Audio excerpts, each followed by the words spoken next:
And welcome into the Dog Central Show. I am Graham Coffee. This is Josh Hancher. You may know me on Twitter at Dog Out West. You may know him at Dog_Stats. We are here this evening to do a couple things. We're going to take a look at some tape from Tyrion Ingram-Dawkins on G-Day because we think he's going to be a major piece for UGA in the coming year. And we're also going to look at some Pac-12 over under win totals. Josh has compiled a lot of awesome data. We are also premiering this evening for the first time ever on the show. We will have telestration, which I think we're both super excited about. Yeah, we've kind of made our way into this stuff, breaking down game film, and we know by the metrics that's what you guys really like, and we like doing it. And we fill in with all kinds of analysis and stats and stuff, but we all like looking at the game tape. And you have done a killer job breaking down some Ingram-Dawkins from the G-Day game. And if you want, we can get right into that. Yeah, let's do it, man. Why wait, right? Yeah, let's do it. All right. And it's going to start playing as soon as I press this button right here. Wham. Awesome. So, yeah, Tyrion Ingram-Dawkins, for those unfamiliar, five-star recruit in the class of 2021, rising redshirt freshman, 6'5", 280 pounds, out of South Carolina. So, Georgia's going to use him all over the line on G-Day. You see him lined up right here at defensive tackle. At the snap, he's going to make a little move inside and then come upfield and make a really nice play. Good job just kind of jumping the snap, getting off Broderick Jones. You see, keep his eyes up there, hips square, comes into the backfield, puts a nice hit on Kendall Milton. It's a really nice job there. Here he is again lined up at the DT position, and he is going to get into basically just a little bit of a pass rush war here with Xavier Truss. Really nice job there with the hands, flips Truss around, and I think we may have skipped a little bit there, but no worries.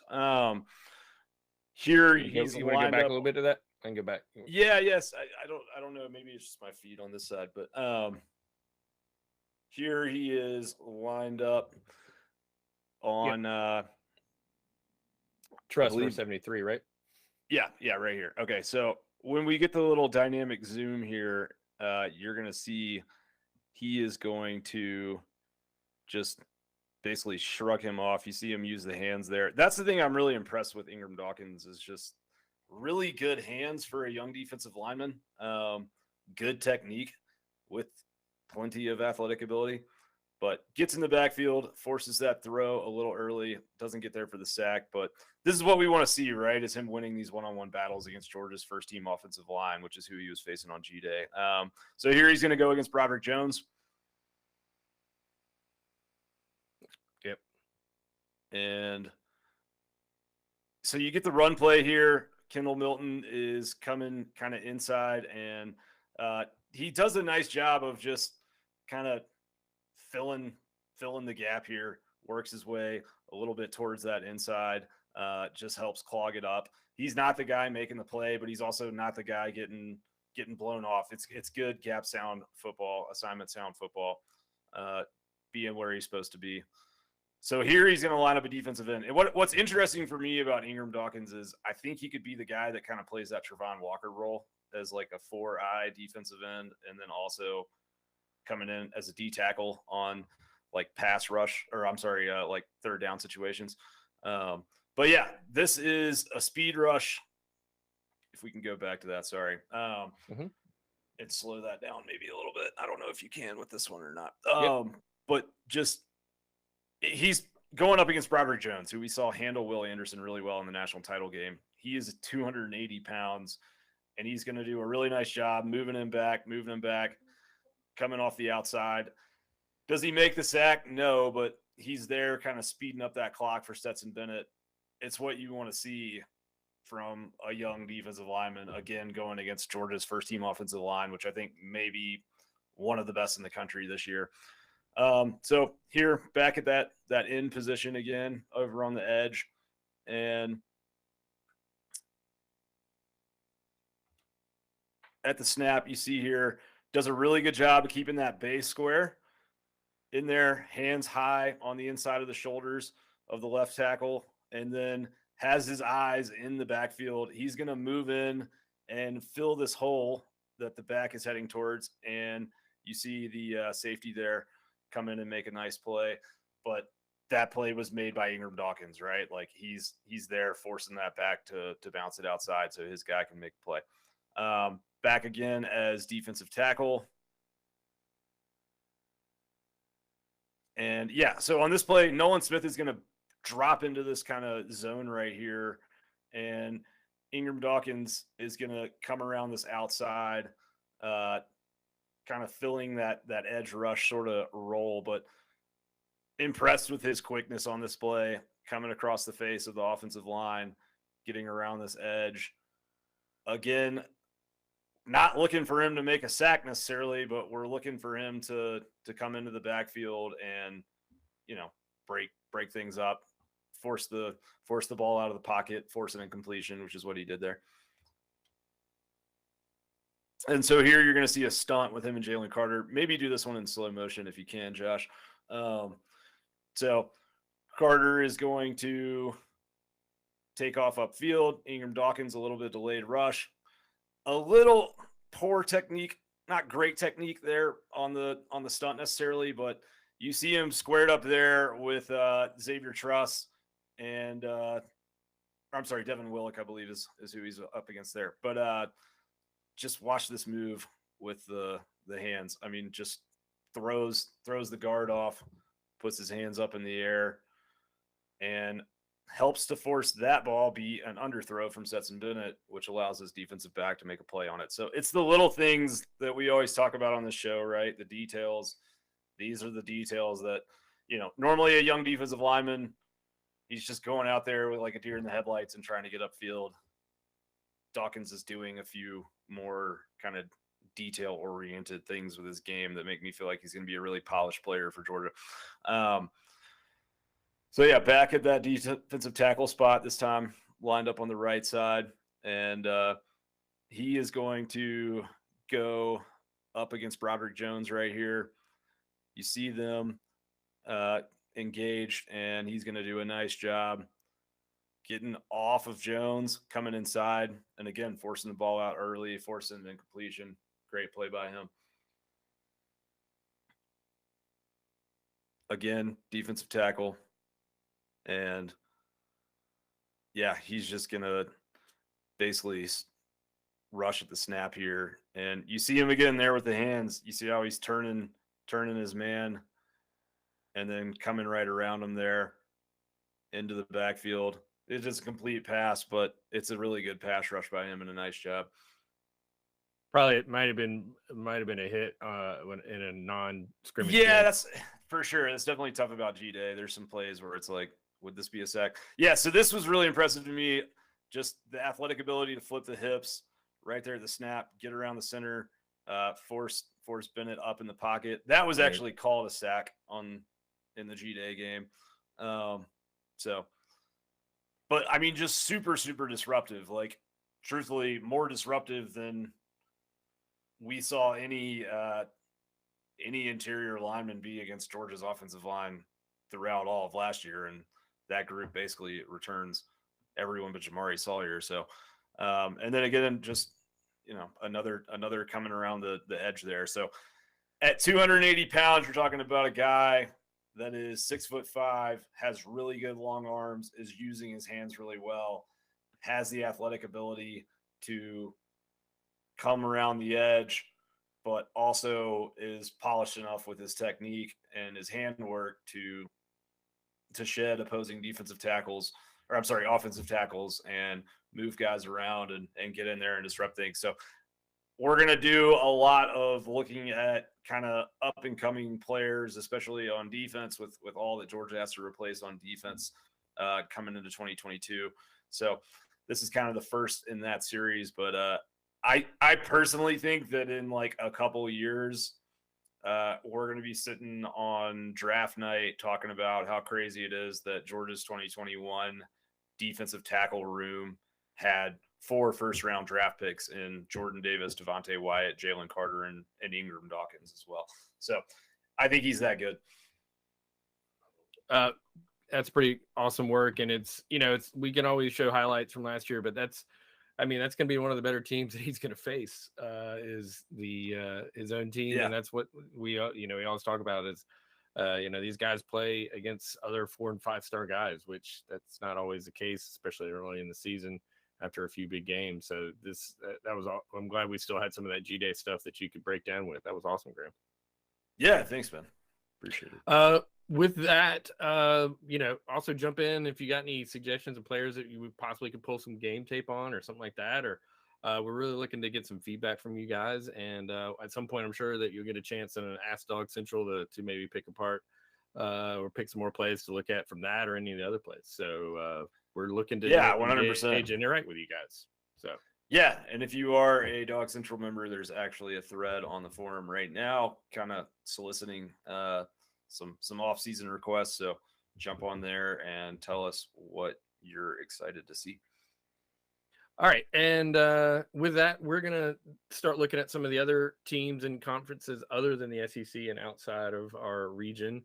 And we're going to start off with the Pac-12. It's been in the news. We actually decided to do this even before all hell broke loose last week. And and I think obviously USC with all the changes that have been made over there and all the transfers and Lincoln Riley, they're certainly one of the one of the most talked about teams in the preseason. So with that, and we actually talked about some of the over-unders or that conference champion odds from Circa Sports, and USC is the odds-on favorite to be the Pac-12 champion, and we talked about some of that. But with that, what jumps out at you about the Pac-12 this year, besides our first opponent of the season, of course, being Oregon? I think that it's probably a little bit stronger conference than it's been in a few years, from top to bottom. I still don't think there's that elite contender that's going to be a college football playoff team, which means most people probably aren't going to pay as much attention to it as they will a Big 12 or a Big 10 or an SEC or even an ACC potentially if Clemson kind of returns to form or contention. But I think that there's some solid teams in the Pac-12. I think that USC has been getting a lot of the hype and headlines and all of that, but I don't see them beating Utah. I still think the league runs through Utah, I guess I should say. Maybe they can beat Utah, but personally, I definitely am not as high on USC as I know a lot of people are. But the other side of it too is just it's going to be really interesting, man, because this is the last time we're going to see this league with USC and UCLA in it. So I think maybe we will pay a little more attention because it's I don't know when we're going to see USC and Oregon play again after this year, right? Because these teams are heading out in 2023. Yeah, it's. I know I've got some friends on the West Coast being in the film business and stuff, and a lot of them got some huge just USC fans. And I put this out on Twitter as there's some things that obviously it makes a lot of sense from business standpoint. We don't want to get into the realignment stuff. It's been talked about ad nauseum and stuff, but there are a lot of fans that are really bummed out, both that are USC fans and also other fans that just are bummed out about the way this is going down. But it is what it is. But you're right. And with that talk about USC, I've got some graphics up here, and this is some offensive and defensive points per game, offensive and defensive success rate, yards per play, net yards per play, which is one of our favorite stats. And what jumped out at me in doing this, now granted, I mean, this is last year and, they made some changes and stuff, but we did not do a lot of changes on the defensive side of the ball. And USC was giving up almost 6.5 yards a play defensively. I mean, that's a lot you got to make up to be, playoff caliber defense. I mean, they're going to have to turn that around big time. In the offensive, obviously, I don't think you can really count. I mean, they've added so much on offense that was still under a very underwhelming offensive performance. They're going to be a lot better on offense, but still, they've got to get that down 1.5 yards to even be, possible to beat anybody in a playoff like that. So, and you've got some other teams that you like to rival them. You want to get into that, or you want to talk some more about some of these stats here? Well, I mean, I think let's just kind of go maybe team by team and talk a little bit. But is there anything for you that really pops out in terms of these metrics of success rate or returning production, or is there anything that you looked at and said like, well, either in a really good or really bad way? It's a shame that Arizona State got just so decimated the attrition of the offseason, because they were not they were good last year. They were, tops in leagues and all these stats. I mean, they lost some bad games, and they needed to learn to win better. So and Utah has put together several good years of consistent football. So certainly Utah should be able to compete with them. Oregon's going to be interesting again, having replace Cristobal with our DC Dan Lanning. And what also jumped out at me is there's only two teams. If Washington and there was no teams that allowed less than 5 yards of play defensively, and most of them were actually Arizona State again had 4.97 defensive yards per play. I mean, that is bare minimum playoff quality. So this is not a great defensive conference, and that doesn't get turned around league wide in one season.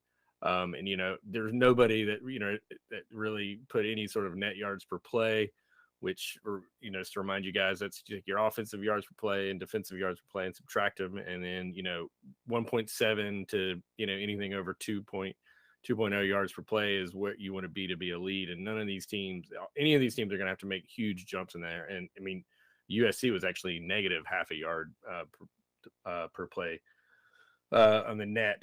And then if we jump into the returning production, USC was really bad last year, and I think I just think that it might be and it could be another Lincoln Riley team where they just have to try to get to almost 8 yards of play offensively just to outscore the teams, which might work for, I don't think you can beat, I don't think you can get to their win total is 9.5. I don't know if you can get to 10 with that kind of offense. I mean, Lincoln always seemed to lose a game at some point when he had possibly a better team, but they've added a lot on offense. So it could be an electric show. You can see these returning stats overall. Stanford, which was a terrible team, is returning a lot of production from last year. So we've talked about this in the past. That returning production does not indicate of future results of future successes. In Arizona and Washington, they're kind of middle of the pack team, but they're returning a lot of production at 65%. And you see Arizona State being decimated at 50% total production, and with just 43% coming back on defense. So let's get into it. Win totals: Arizona over under of 2.5, juiced to the over at minus 125, but a very tough out of conference schedule. They open up with San Diego State in week 1, which has been a very good G5 team for a few years and has a very good defense. They play Mississippi State in week 2. And then in week 3, whoever the hell scheduled this needs to be fired, but they play North Dakota State, which is just asking for trouble, the perennial FCS champs. They go Cal, Colorado, Oregon, Washington, bye week, Southern California, Utah, UCLA, Washington State, and then end the season with the Territorial Cup against Arizona State. I think that Arizona is going to be better than they were last year. Like, Jed Fish was one of those hires that when he happened, I feel like everyone kind of laughed at it, and for understandable reasons, because he's not a college football guy, but like, he kind of quietly made that a better team last year, and they got more and more competitive down the stretch. But that out of conference is just brutal, man. Like, they could easily go 0-3 to start the season against that stretch of San Diego State, Mississippi State, and North Dakota State. And then it's just, I don't know, where do they find wins on this schedule? I mean, like, I want to pick the over of 2.5, but I'm kind of leaning under, which, I mean, is the value bet. It is plus 105 if you want to go under, just because, like, I don't know that on a neutral field I would make them a favorite over any of these teams. Well, I think you just stay away from that. You know, things get weird at the end of the year when you're betting to cash that. You've 2.5 win totals. You got to have two. Yeah, you have two wins. So I think I'll stay away from that. I mean, I think we got kind of burned last year on trying to talk up Vanderbilt. I think it was one of the few misses, and I feel like that's kind of the same thing. In Missouri, yeah, same thing. Yeah. So yeah, right. So you're under on Arizona. I think or over. I'm sorry. I'm going to take. If I got to make a pick, yeah, I got to make a pick. I'm taking over. I'm taking over. All right, Josh is over. Okay. We're gonna keep track of these and come back to it at the end of the year. So Arizona State, as you said, a shame that they were decimated. They had a really good young quarterback in Jaden Daniels. They are 6.5 win total. I was previously a #firm for Herm going into the offseason that ended up in the COVID year. And then a dossier got released by a former Arizona State assistant detailing all of the kids they had on campus in the middle of the pandemic, recruiting illegally. I'm not talking about like recent era pandemic. I'm talking about even the grocery store was shut down in Arizona. Arizona State has kids flying in from all over the country to recruit. So 6.5, their schedule. We're looking at Northern Arizona opener. I think that's a win. Oklahoma State week 2, Eastern Michigan week 3, Utah, USC, Washington, Stanford. All right. Do you have them at 5.5 or 6.5? I got them at 6.5. Okay. The what I pulled up was 5.5, and that's what I saw earlier, unless it's moved a game. Maybe that's but what was that juice to? I'm sure I don't remember what it was juiced to be honest. But that was what I downloaded and put in there. But I pulled it off DraftKings. DraftKings. But I mean, they're plus 100 on the over and minus 120 on the under. So that line at 6.5 seems like maybe it's moved a little bit, or I don't know. But we're calling it 6. You're calling it 6.5. I'm calling it 6.5. Yeah, but so we've got Northern Arizona, Oklahoma State, Eastern Michigan, Utah, SoCal, Washington, Stanford, Colorado, UCLA, Washington State, Oregon State, Arizona. All right, hold on. Let me count my wins here.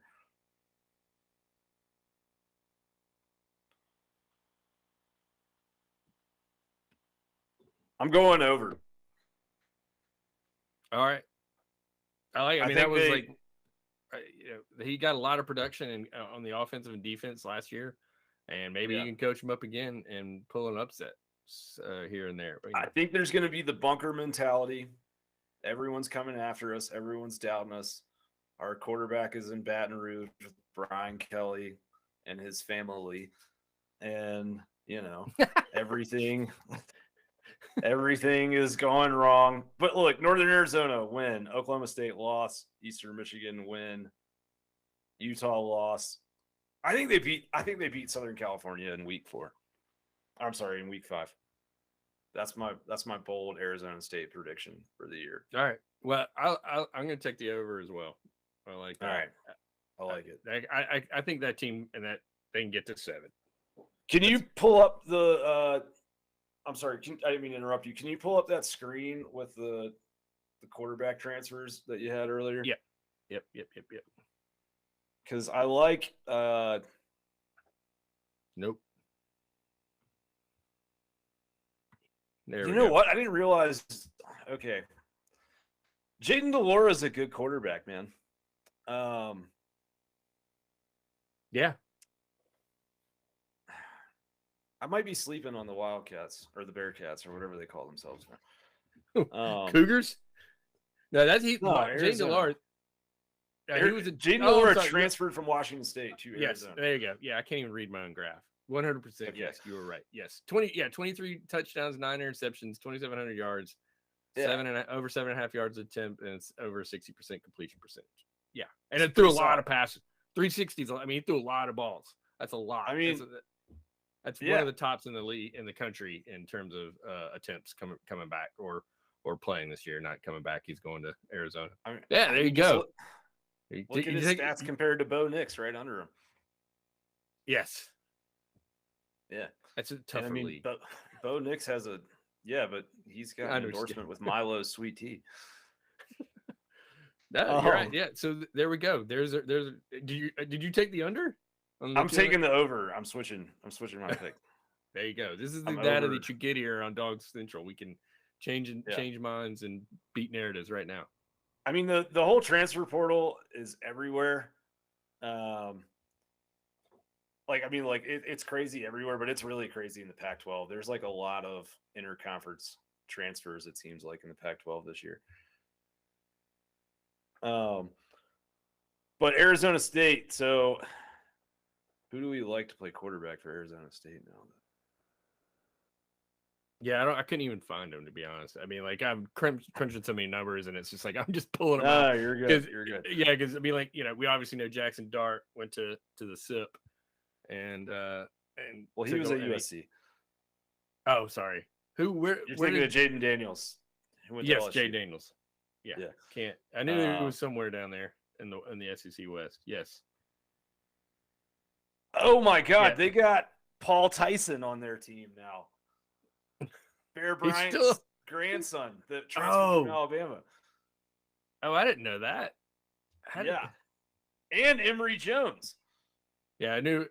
Yeah, that's right. Duh.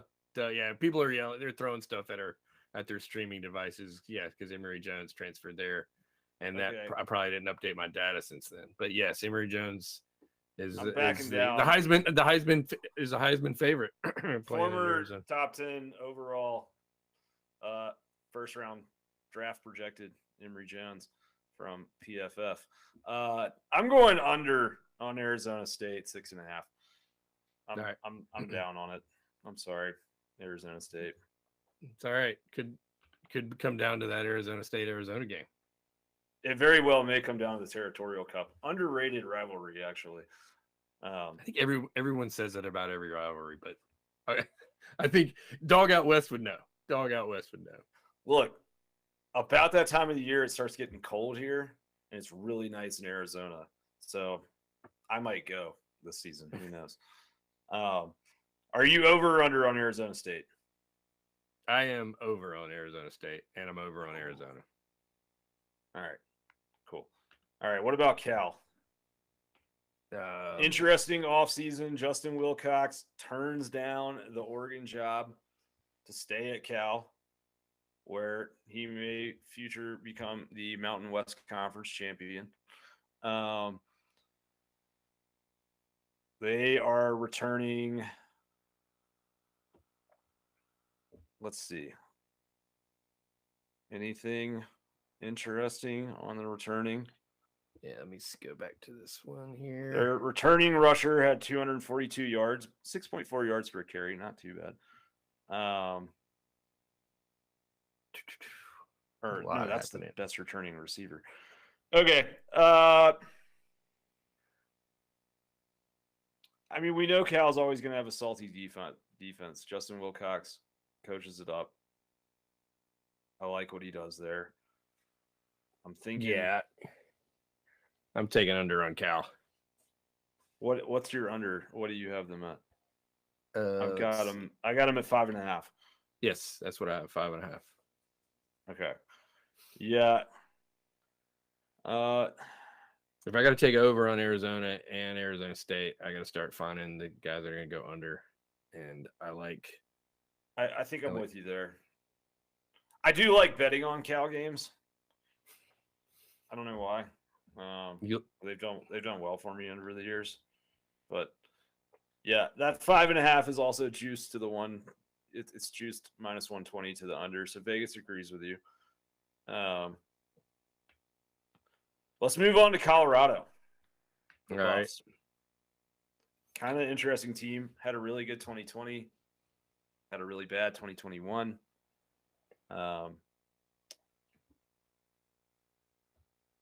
I think Colorado is definitely another over for me. All right, I why? think they got. I think they're just going to improve on defense enough to get an upset or two. And I just think that's way too low. I think this. I don't believe in the top half of this league either.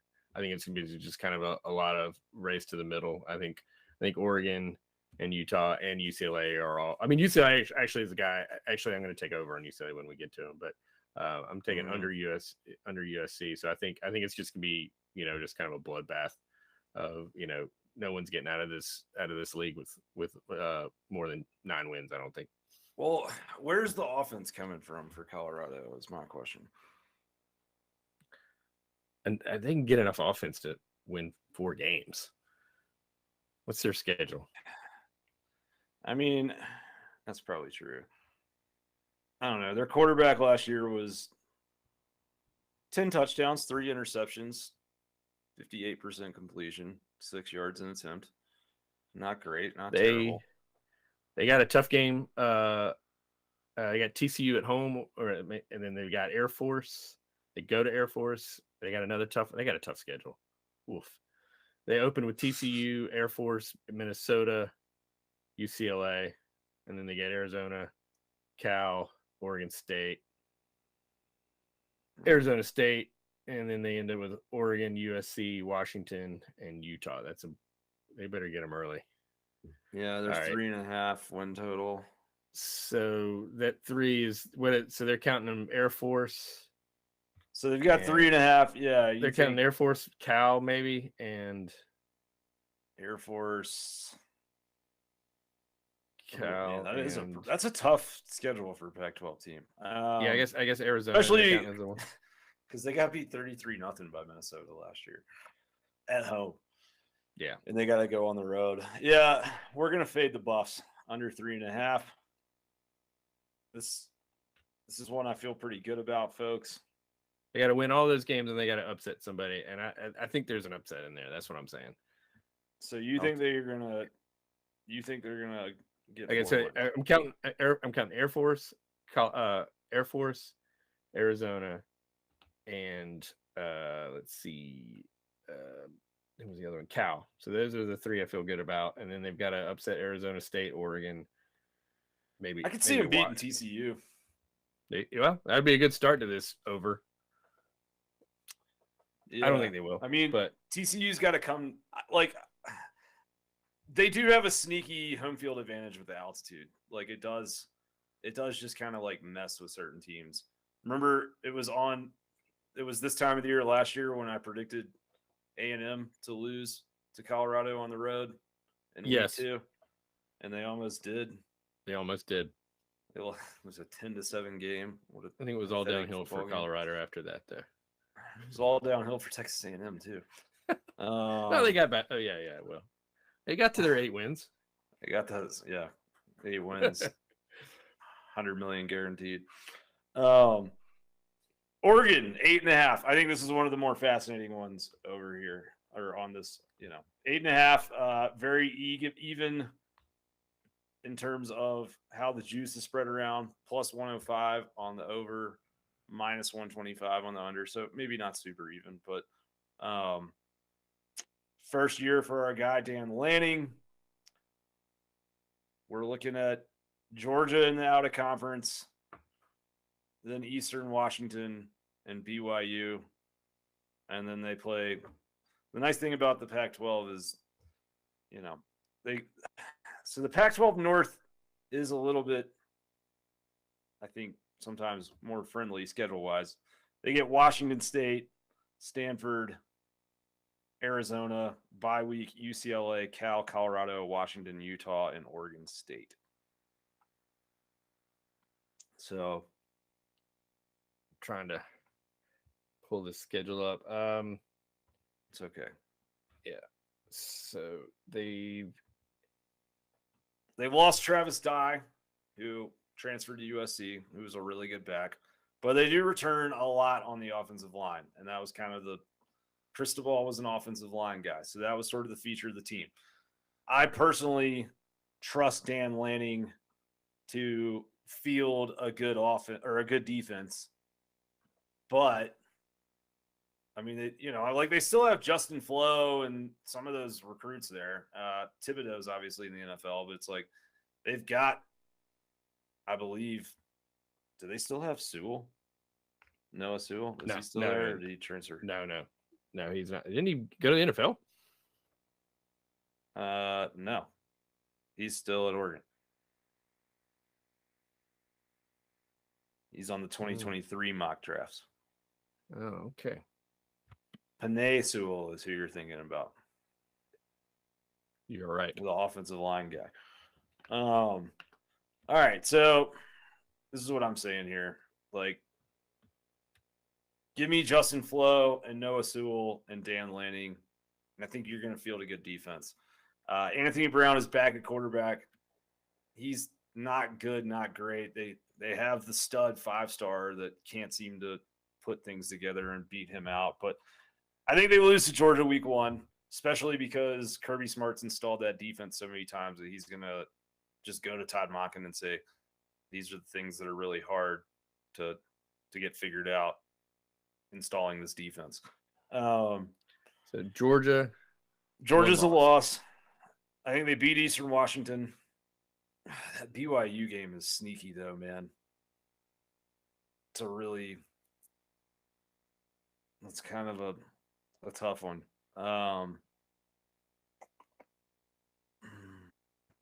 Where is that game? That's what I want to know. Yeah, it's at Oregon. Okay, that makes you feel better about it. I think they get that one. I think their losses are. I think their losses are Georgia, UCLA, Utah. They don't play USC. Nope. Yeah, I kind of agree with you on. So I think their losses are Georgia, UCLA.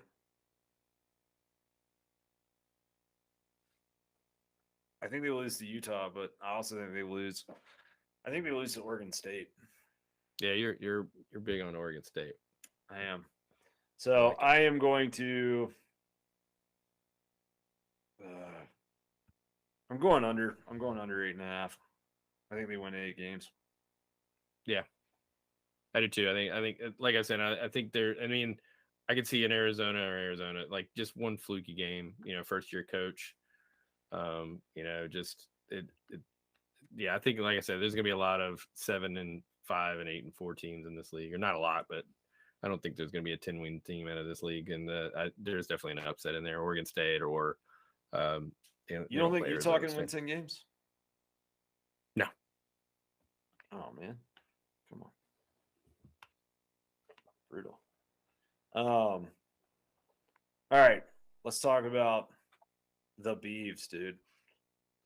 This could be their last ever season in a Power 5 conference. So I think they're going to make it count. Over-under is 6.5 wins. Juice to the over at plus 115. The under is, juice to the under. So it's minus 135 for the under, plus 115 for the over. So if you bet $100 on the over, you win $115. I think this team is sneaky good. I think their offense was strong to end the season last year. They've gotten good quarterback play. They return. Yeah, I mean, they return a lot. 74% of their production is pretty solid, I feel like. Yeah, they're one of the higher teams in the Pac-12. And they were good last year. They were good. Better than what was their record last year? Was it 7-5? 7-5, I believe, yes. Okay. Yeah, and I mean, they also they return 75% of their defense. And they return a lot in the secondary.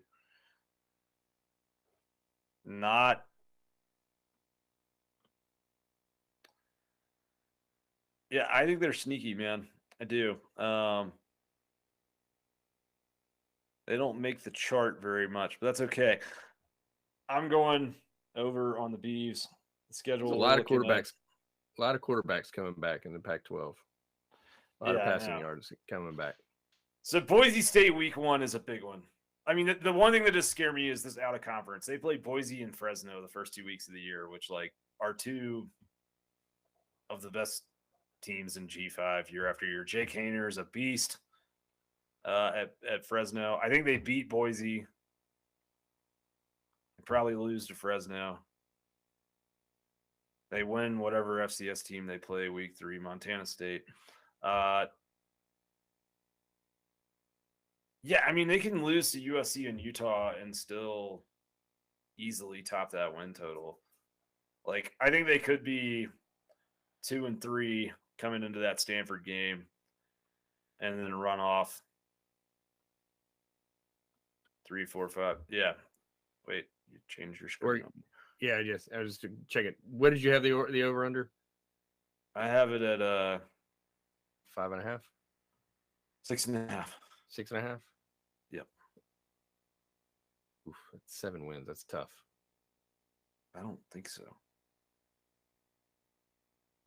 I mean, so, I think they beat Boise. I think they beat Boise. They beat Montana State. They beat Stanford.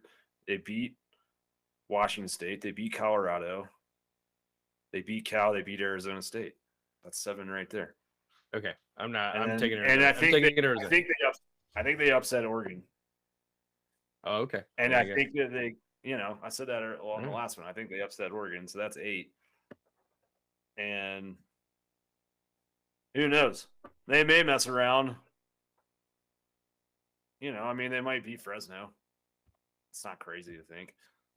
I mean, Fresno's a good G5 team. So that would be 9 wins. I think Arizona State is game. They might win Fresno, that division. Say that. What'd you say? Right. I said the game is in Fresno. That's okay.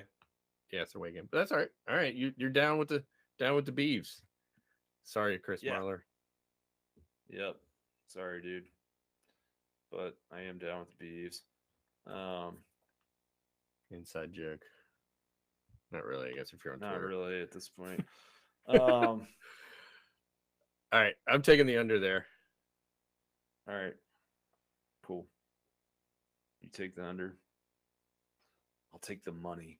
Just playing. Okay. Moving on. We have Stanford, 4.5 wins. Let me go pull up their schedule real fast for us.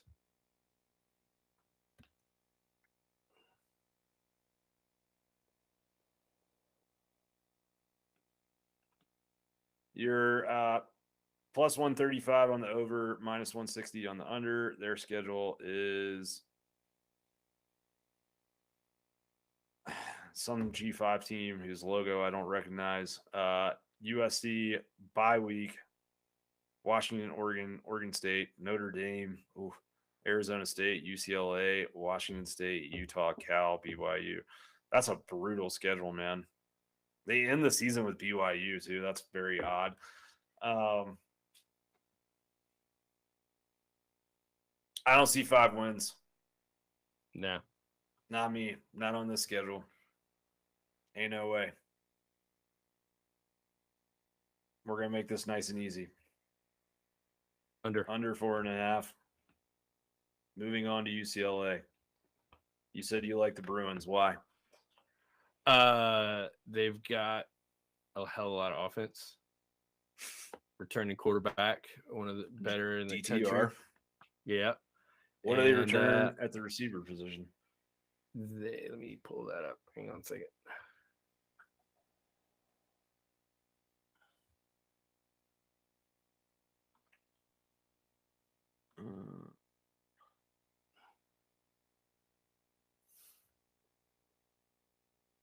Yeah, we gotta find it. They got Jake Bobo. Yeah. That dude somehow had 74. There's a lot of Bobos. I haven't gone through all this. There's a lot of Bobos happening. And the more than I expected to find. I forgot that Jacob Cowing transferred to Arizona as well. Yeah. He's really good. This is Yeah. cornerback returns. Yep, that's cornerbacks. I just saw the targets. There you go, right there. Yeah, Cowing was a stud for Utah. That makes me feel even better about Arizona. So 105 targets. Not a lot of TDs for Jake Bobo. I know. I almost wondered if that was a No, rounding error or something. But dude, all right. So speaking of this, all right, we haven't talked about Jordan Addison. I mean, this blew my freaking mind. We got it. We'll get there when we get to USC. Okay, all right. It's 100 catches. It's a lot. That is a lot of catches. Yeah, Jake has had this poor guy, man.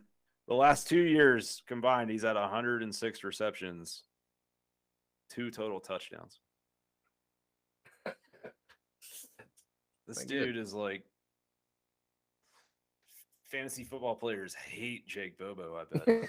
All right, so I got UCLA's over under at 8.5. Yes, same. I'm over. So you're over. I think, yeah, they'll run their out of conference. They got Bowling Green, Alcorn State, and South Alabama. Play Colorado and Washington. I like them to win those first 4 games. I'm very interested. Like, Washington's a huge unknown for me this year. I feel like just I don't know what they're going to be. Especially if they can get some decent quarterback play. Utah, I think UCLA will lose to. Yeah, man, I don't know, man. They got to win 3 out of 4 of USC, Utah, Oregon, and Arizona State to hit that 9-win mark. Yep. All right. I've got, let's see, they're going to lose to Utah and Oregon and Arizona State. 9-3. Okay. All right. They're gonna lose to Arizona or Arizona State. And I think just because they're gonna gag it up and they're gonna upset USC. They're gonna I do think though, I do always, yeah. I don't know. The other thing too is everyone's going to be like up to like try and kick their ass before they leave for the Big Ten too. Yeah. I don't know. That really plays in. I don't trust Chip Kelly. I don't trust Chip Kelly either, but I think I'm going under. All right, you're going over. That's okay. Yeah. I'm going under. For whatever it's worth, this line is actually the only one, well, one of 2 on here that's juiced equally to the over and under. It's -110 either way. So Vegas is as conflicted as we are. Moving on to USC. I got them at 9.5 is the win total. Yep. -125 on the over, +105 on the under.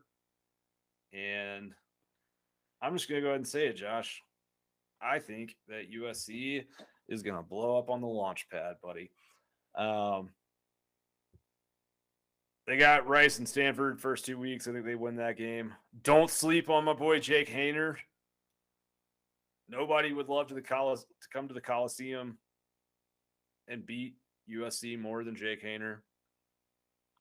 They got Oregon State week 4, Arizona State, Washington State, Utah. Yeah, man. And they closed the year with Notre Dame. I know that USC has brought in a lot of impressive skill talent. I don't believe in the defense, and I really don't believe in the offensive line.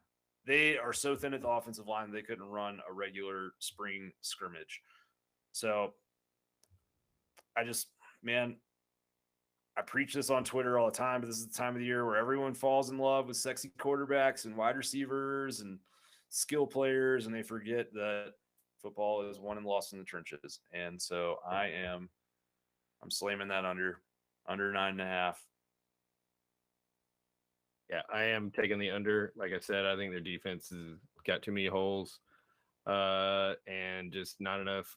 They got a lot of guys in the offense in the portal, not enough guys on defense. In fact, the entire league did not have a lot of portals transfers in on defense, and I just think there's no way that defense is gonna lose them a game, or more than one game. I just think they're just not gonna have an answer. For UCLA could torch them. That's what I feel like. Could be just, especially. I think Utah will torch them. Yeah. Look what Utah did to Ohio State, man. I mean, come on. I think they're gonna light it up. You pointed out earlier they were negative 0.46 net yards per play last year. That's a large. Like, people talking about them being a playoff contender, that's a huge swing around to try and make in one offseason. I know there's a transfer portal, but still, man, that's too much for me to buy in on. All right, so Utah, they kind of middle of the pack in terms of returning production for the Pac-12. Bring back 66% of their roster. Cam Rising is back. Stud. They replace 40% of their offensive line. Here's my thing, man. Andy Ludwig, their offensive coordinator, I've seen him take teams with not great skill talent and turn them into bruising physical teams that'll just grind you down running the ball and play like man ball and physically beat people up. I've also seen him do what he did towards the end of last year and turn them into a spread style attack and basically, run Cam Rising all over the field at the Rose Bowl. Kyle Whittingham doesn't have bad years. He just doesn't. And 9 wins is a lot, but let's look at their schedule. They play Florida week 1 on the road. W. Yeah. Not even sure the FCS. They play FCS team and then San Diego State. That's 3-0 in my opinion. Although don't sleep on San Diego State. We've talked about this. I think they beat Arizona State. I think they beat USC. I think they beat Arizona, beat Stanford, beat Colorado. The games that scare me are Oregon State, UCLA, Washington State, and Colorado. But I think I'm gonna say over. I think 9 wins is most likely. I think it's probably a push, but in a coin flip situation, I like my odds backing Kyle Whittingham.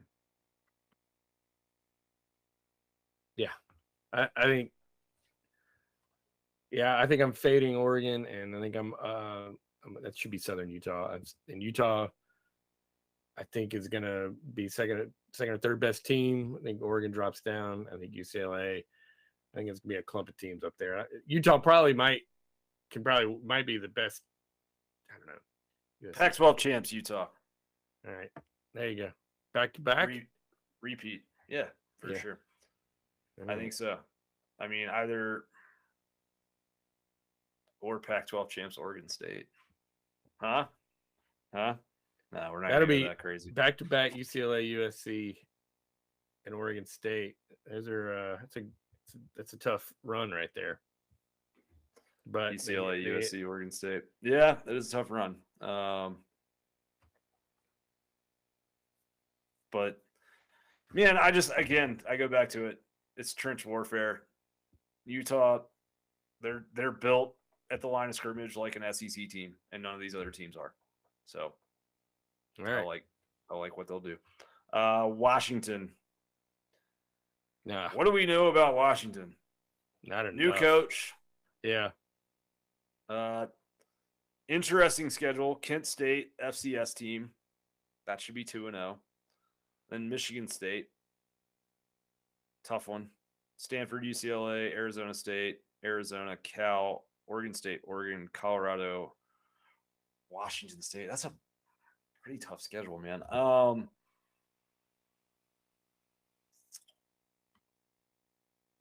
Who did they bring in? They brought in Michael Penix from Indiana. Yep. Who, if he can stay healthy, is really great, but he hasn't had a healthy full season of college football yet, so it's a tough one to predict. Who do they hire as their OC? Let's see.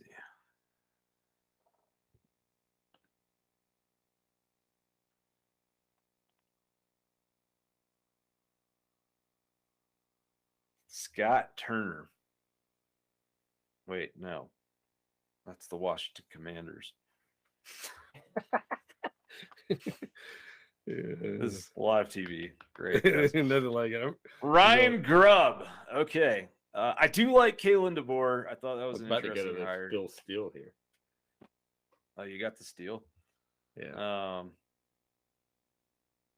They got rid of John Donovan, who's a plague on offense.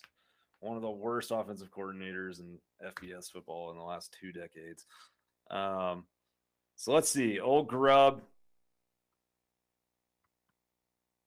I like the pedigree, dude. You know where he's coming from. Fresno State. Just on that alone, I'm in on Washington. Give me the over. All right. Over 7.5. I'm taking it. Over 7. I'm taking under on that. I think I'm big. I think my Pac-12 South has got too many wins on these overs. But they're north. No, that's what I'm saying. Like I'm taking the under on Washington, but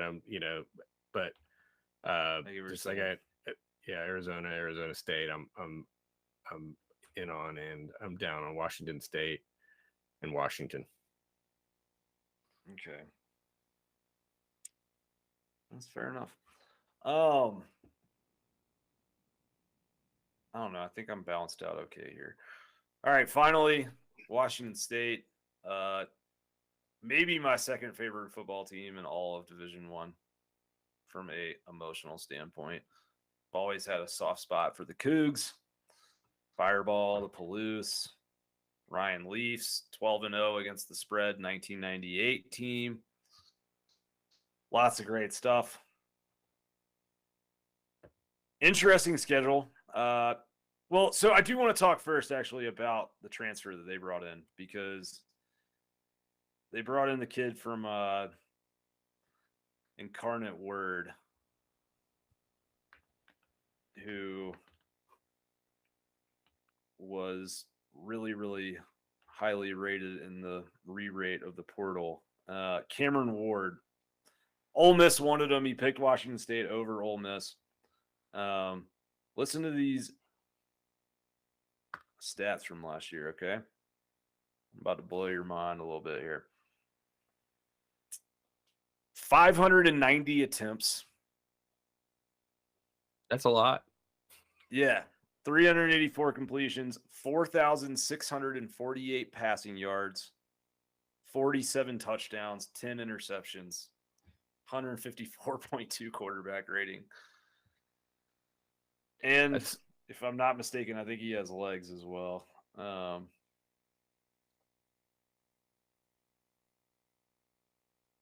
right, I am mistaken on that. He did not do much rushing, but 6'3", 225, big kid out of Texas. One of these kind of COVID year guys who really flourished late in his high school career, but no one was there scouting him from a small town in Texas, and went to Incarnate Word and is really blown up. He's a good player. So I do think that's interesting for Washington State. They are the type of program that is going to feature the quarterback. Their quarterback that they started last year also transferred out when this kid came in, which I think was kind of interesting. Says quite a bit. I don't know. I mean, that was a team that everyone thought was going to fold last year, Yeah, and they they were really continued to play well. Oh, they played great, and it was sort of definitely one of the better stories of last year. And I was cheering for him. I'm not as down with the Cougs as you are, but it was I didn't think that was handled any well on either side, but I was glad to see the team not give up. For sure. I'm trying to see if I can find.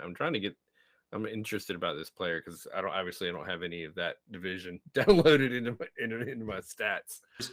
So looking at the schedule, they got Idaho week 1. Should be a win. The out of conference is a little salty though, man. They got Washington and then Colorado State. I'm sorry, not Washington, Wisconsin, and then Colorado State. Don't think they're ready to go on the road and beat Wisconsin. Colorado State, I think, is going to be better. I think that's going to be a tough game. I still think they might be a year away, Colorado State. Oregon, Cal, USC, Oregon State, Utah, Stanford, Arizona State, Arizona, Washington. We're talking about 5.5 wins. Juice to the over, plus 125, minus 145 on the under. So Vegas likes them to not win 5.5. So really, you got to get to 6 to win this bet, which I feel like Idaho, with Colorado that non-con, State, Cal 3. So they're gonna have to beat, and Stanford is 4. So they got to beat. You don't think they'll beat Arizona? That's what I'm saying. They got to win 3 more. They got to win. Yeah, they got to win 3 of Arizona, Washington, Arizona State,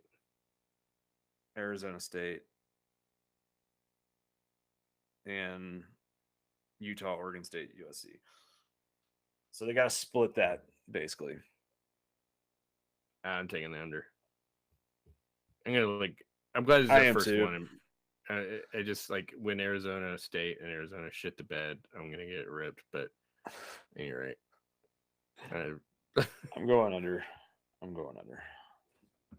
Yeah. Hurts my heart to do it, but I'm going under. All right. So those are our Pac-12 win totals. I got UCLA. I got UCLA coming out of the South.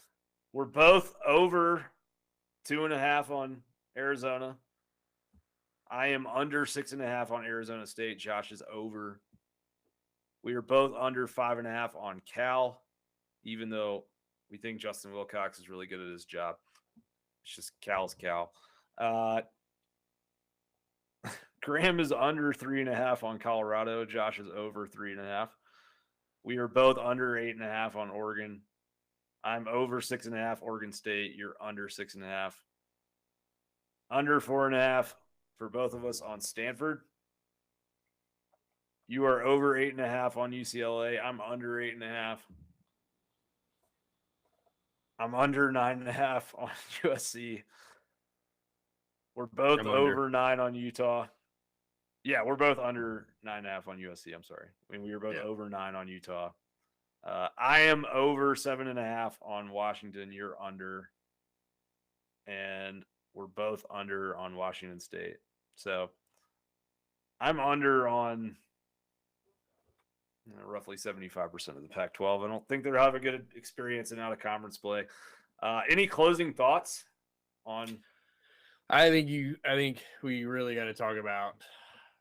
I think you get a chance to talk about the USC offense and how many. I mean, they were getting players from everywhere. I mean, they got one of the better running backs from Oregon to come down. Travis Scott's a stud, yeah. Yeah, and they obviously got Addison from Pittsburgh. You know, I mean that blew. I mean, I knew he was good, obviously. And then when I was putting the stats together, I saw 144 targets and 100 catches. That's insane. That's just so. And they're gonna so it'll be interesting to see. Not to mention Caleb effing Williams, dude. Yeah, I mean exactly. Caleb Williams, Jordan Addison, the former number 1 quarterback in his class who led probably the greatest comeback of the 2021 college football season when he came on in relief of Spencer Rattler against Texas. And there's just not a lot of defense, and not a lot of good defense in the Pac-12. We talked about how many there's of those Cal teams, and there's Utah. Those are the two teams that play defense in the Pac-12. yeah. So, but also, I mean, UCLA's got some offense too that they're bringing back, and they're going to be fired up, and Chip Kelly, I don't know if he's still got it in college, but if he's got talent, the better team, I think he can win some more games. I'm higher. I mean, I think the UCLA USC game could be pretty awesome, and it's going to make a lot of people. Yeah. It's not going to be bittersweet for anybody in the Pac-12. They're just going to be ticked off, but it's just going to be bitter. Just be bitter and stuff. So it'll be interesting. You kind of alluded, or you actually just said that they're going to not get off the launch pad. So I think they're going to put up a lot of points. I just think the defense is going to be the one thing that's going to make them lose a couple games that they shouldn't have, that they shouldn't lose. And I mean, we'll see. Yeah, like if I get off the launch pad, I'm not implying they're going to lose to Rice week 1. But I'm not going to be surprised at all. And depending on what the lines are when it comes, because I think they're going to look really impressive against a really bad Rice team and a pretty bad Stanford team. Although Stanford does seem to just like mess around and beat USC once every 3 years, even if they have a 3-win season. But let's assume that's not going to happen this year. I don't think they can score with them. But Fresno State, I don't know, man. Like those dudes get up to go and play USC. They went down and beat UCLA in the Rose Bowl last year. So, why not go beat USC in the Coliseum and send Jay Kaner out as a San Fernando Valley legend?